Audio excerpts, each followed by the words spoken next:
प्यारे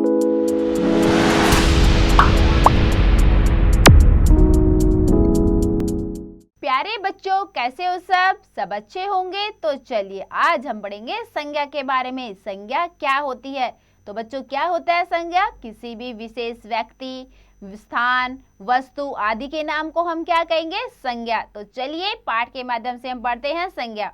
तो देखिए यहाँ पर एक गद्यांश दिया गया, उसको ध्यान से पढ़िए और समझिए। पढ़िए और समझिए। दिव्या और मयंक भाई बहन हैं। वे आर्मी पब्लिक स्कूल में पढ़ते हैं। स्कूल की बस से दिव्या और मयंक अपनी कक्षा के सहपाठियों व अध्यापक अध्यापिका के साथ आगरा घूमने आए हैं।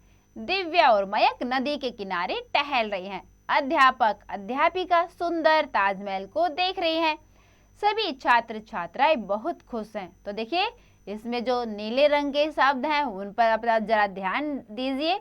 क्या बोला? देखिए उपयुक्त वाक्यों में रंगीन छपे शब्द किसी वस्तु, स्थान, प्राणी या भाव के नाम का बोध करा रहे हैं।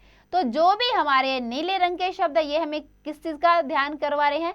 ये हम करवा रहे हैं बोध हमें किसी निश्चित वस्तु, प्राणी, स्थान या भाव का। देखिए दिव्या और मयंक, तो यहाँ पर दिव्या, मयंक क्या है? ये नाम है, ये किसी विशेष व्यक्ति के नाम है, दिव्या और मयंक। ठीक है, तो आपको ये देखो व्याकरण में नाम को ही संज्ञा कहते हैं। संज्ञा किसे कहते हैं? व्याकरण में नाम वाले शब्दों को। तो देखो बच्चों इसमें दिव्या, मयंक, ठीक है, दिव्या और मयंक क्या है? ये किसी विशेष व्यक्तियों के नाम है, बच्चों के नाम है किसी विशेष। फिर आर्मी पब्लिक स्कूल, ये क्या है? किसी एक विशेष स्कूल का नाम है।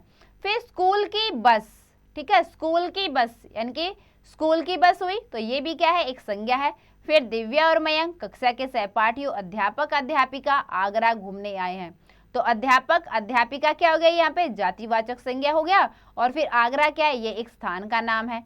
ठीक है, फिर दिव्या और मयंक ये किसी विशेष बच्चों के नाम है। फिर नदी के किनारे टहल रही हैं। अध्यापक अध्यापिका सुंदर ताजमहल, सुंदर ताजमहल, यह ताजमहल में क्या बताया गया है? भाव बताया गया है। और सभी छात्र छात्राएं बहुत खुश हैं। यहाँ पर भी क्या है? संज्ञा है, व्यक्तिवाचक भी है और खुश भाववाचक भी है। तो देखिए हम क्या परिभाषा लिखेंगे? जो शब्द किसी प्राणी, वस्तु, स्थान या भाव के नाम का बोध कराते हैं उन्हें हम क्या कहते हैं? संज्ञा। ठीक है, जो शब्द किसी प्राणी, वस्तु, स्थान या भाव के नाम का बोध कराते हैं संज्ञा कहलाते हैं। अब आ जाते हैं संज्ञा के भेद। तो संज्ञा के कितने भेद होते हैं? संज्ञा के 3 भेद होते हैं। कौन कौन सा? पहला व्यक्तिवाचक संज्ञा, दूसरा होता है जातिवाचक संज्ञा और फिर होता है भाववाचक संज्ञा। तो देखिए व्यक्तिवाचक संज्ञा क्या है? जो संज्ञा शब्द किसी विशेष व्यक्ति, वस्तु, स्थान के नाम का बोध कराते हैं उन्हें व्यक्तिवाचक संज्ञा कहते हैं। तो बच्चों व्यक्तिवाचक संज्ञा में क्या? जिसमें हमें किसी विशेष व्यक्ति, वस्तु या स्थान के बारे में पता चले। जैसे देखिए इंदिरा गांधी, रामायण, लाल किला। देखिए इंदिरा गांधी क्या है? विशेष व्यक्ति है।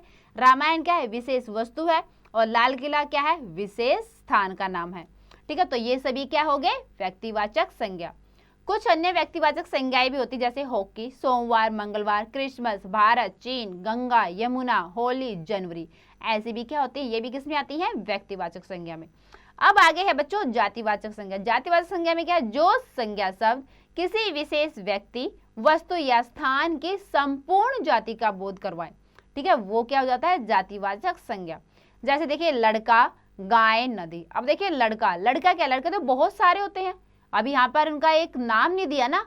अगर उनका नाम दे देते किसी का, जैसे कि मयंक दिया था, तो वो क्या हो जाता? फिर व्यक्तिवाचक संज्ञा। लेकिन यहाँ पर दिया है लड़का, तो लड़कों में सब लड़के आ जाएंगे। ठीक है, तो इसलिए क्या हो गया? ये किसी एक विशेष जाति का बोध करवा रहा है। वैसे गाय, गाय भी बहुत सारी गाय होती है, सब गायों के लिए बोल सकते हैं गाय। नदी, नदी भी बहुत सारी है, तो सबके लिए आ जाएगा ये भी। तो ये क्या है? एक जातिवाचक संज्ञाएं हैं। कुछ अन्य जातिवाचक संज्ञा जैसे आदमी, औरत, बालक, बालिका, जीव, जंतु, झरना, पर्वत, शहर, राज्य, फेल, पेड़, पौधे आदि, ये क्या है? सब जातिवाचक संज्ञा। अब हम पढ़ेंगे भाववाचक संज्ञा। भाववाचक संज्ञा को क्या होती है बेटा? देखो जो शब्द किसी व्यक्ति, वस्तु या स्थान के गुण, दोष या अवस्था आदि का बोध कराते हैं वे भाववाचक संज्ञा कहलाती है। यानी कि जो किसी विशेष व्यक्ति, वस्तु या स्थान के क्या करवाते हैं? गुण दोष के बारे में बताते हैं। उसका क्या गुण है, क्या अवगुण है उसका, उसके बारे में बताए, तो वो क्या हो जाएगी? हमारी वो हो जाएगी हमारी भाववाचक संज्ञा। जैसे देखिए मित्रता, ठीक है, मोटापा, बुढ़ापा, ये क्या है? हमारी सभी भाववाचक संज्ञाएं हैं। कुछ अन्य भाववाचक संज्ञाएं भी हैं, करुणा, दया, क्षमा, यौवन, हर्ष, भलाई आदि। तो बच्चों देखो, भाववाचक संज्ञाओं की क्या विशेषता है? इन्हें केवल अनुभव किया जा सकता है, इनका कोई रूप या आकार नहीं होता है। भाववाचक संज्ञाओं के चित्र बनाना संभव नहीं है। तो देखो जो बेटा भाववाचक संज्ञा, उनको क्या है, हम उनको महसूस करते हैं, ठीक है। जैसे व्यक्तिवाचक और जातिवाचक संज्ञा, उनको हम देख भी सकते हैं। जैसे व्यक्तिवाचक में ताजमहल आ गया, ठीक है। जातिवाचक में लड़का आ गया, तो हमें लड़का देख भी सकते हैं, ताजमहल भी देख सकते हैं। लेकिन अगर हमें बोले कि वो बहुत खुश है, तो खुशी हमें दिखाई तो ना दे रही कि वो किस रंग की है, किस आकार की है, छोटी खुशी है, बड़ी खुशी है, ऐसे तो हमें नहीं दिखाई दे रही। बच्चे बहुत प्रसन्न है, तो प्रसन्न है तो नहीं दिखाई दे ना, कैसे प्रसन्न है, मोटे प्रसन्न है, पतले प्रसन्न है, छोटे हैं, कैसे नहीं दिखाई दे रहे। तो जो भाववाचक संज्ञा है उनको हम केवल अनुभव कर सकते हैं, फील कर सकते हैं, उनका कोई भी रूप आकार नहीं होता और इनके हम चित्र भी नहीं बना सकते हैं, ठीक है बच्चों। आगे देखिए, जातिवाचक संज्ञा द्वारा भाववाचक संज्ञा बनाना। यहाँ पे कुछ जातिवाचक संज्ञा दी है, उनसे भाववाचक संज्ञा बनाइए। जातिवाचक संज्ञा, भाववाचक संज्ञा, मित्र मित्रता, शत्रु शत्रुता, चोर चोरी, बूढ़ा बुढ़ापा, बच्चा बचपन, मनुष्य मनुष्यता, पढ़ना पढ़ाई, मधुर मधुरता, सुंदर सुंदरता, मीठा मिठास। ध्यान दीजिए आगे बेटा, अंग्रेजी से प्रभावित होकर कुछ विद्वानों ने संज्ञा के दो और भेद माने हैं, ठीक है। अंग्रेजी से प्रभावित होकर कुछ विद्वानों ने क्या, संज्ञा के वैसे होते हैं तीन भेद हमारे, भाववाचक, जातिवाचक और व्यक्तिवाचक। लेकिन कुछ वैज्ञानिकों ने इसके दो और बता दिए हैं भेद। कौन कौन से बताए हैं? वो बताए हैं द्रव्यवाचक और समूहवाचक, ठीक है। इनके बारे में हम अगली कक्षा में पढ़ेंगे, ये आप अगली कक्षा में पढ़ेंगे जब आप बड़ी कक्षा में हो जाएंगे। अब देखिए बेटा, हमने यहाँ पर क्या क्या सीखा। जो शब्द किसी प्राणी, वस्तु, स्थान या भाव के नाम का बोध कराते हैं उन्हें संज्ञा कहते हैं।